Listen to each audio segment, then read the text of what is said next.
আমি শুধু এই এরিয়া থেকে বা এই পার্ট থেকে নিজের চর্বিটাকে কমাতে চাচ্ছি। আমায় কিছু একটা উপায় বলো। আর লিটারেলি একটা টাইমে আমার মাথার মধ্যেও শুধু একটাই থট আসতো, ভাই এখান থেকে যদি চর্বিটা কমে যায় না, মানে লাভ হ্যান্ডেল থেকে নিজের চর্বিটাকে যদি কাটতে পারি, তাহলে দেখতে অনেক বেশি ভালো লাগবে। অ্যান্ড প্রত্যেকটা মানুষের একই গল্প।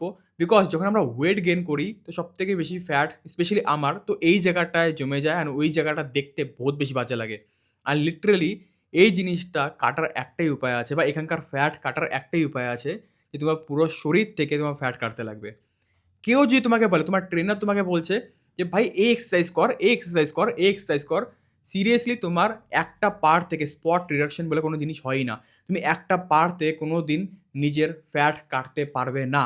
হ্যাঁ, অবশ্যই তুমি এক্সারসাইজ করলে তোমার মাসল গেইন হবে, মাসল তোমার বিল্ড হবে। বাট তোমার চর্বি ওখান থেকে কাটবে না। তুমি যদি তোমার ফ্যাট কাটতে চাও এখান থেকে, তাহলে তোমার এখান থেকেও ফ্যাট কাটতে লাগবে। তোমার হাতের এখান থেকে ফ্যাট কাটতে লাগবে, তোমার চেস্টের এখান থেকে ফ্যাট কাটতে লাগবে, তোমার পায়ের এখান থেকে ফ্যাট কাটতে লাগবে, তোমার প্রত্যেকটা জায়গা থেকে তোমার ফ্যাট কাটতে লাগবে। তো তুমি যদি ভেবে থাকো যে তুমি সিঙ্গল পার্টিকুলারলি এখান থেকে তুমি তোমার ফ্যাট কাটবে, এটা ইম্পসিবল। তোমার পুরো শরীর থেকে তোমার ফ্যাট কাটতে লাগবে। অ্যান্ড আই হোপ কি তুমি এখন ক্লিয়ার হলে ভিডিওর দ্বারা। কেউ যদি তোমাকে এসে বলে যে ভাই এই এক্সারসাইজটা মার না, তোর এখানকার ফ্যাট কমে যাবে, তাকে বলো ভাই তুই তো নিজের এক্সারসাইজ কর, আমাকে আমারটা করতে দে। তো আই হোপ তুমি বুঝতে পারলে যে স্পট রিডাকশন বা একটা পার্ট থেকে সিঙ্গেল তুমি কোনোদিন চর্বি বা তুমি ফ্যাট কাটতে পারবে না। অ্যান্ড আই হোপ তোমার এই নলেজটা অনেক বেশি ইনফরমেটিভ লেগেছে। যদি ইনফরমেটিভ লেগে থাকে তুমি তোমার মোটা বন্ধুদের পাঠাতে পারো। অ্যান্ড পেজটিকে ফলো করে নাও, বিকজ এই পেজের মধ্যে লিটারেলি অনেক কিছু এক্সপিরিয়েন্স শেয়ার করবো যেটার দ্বারা আমি নিজের ফ্যাটটাকে কেটে ফেলেছি।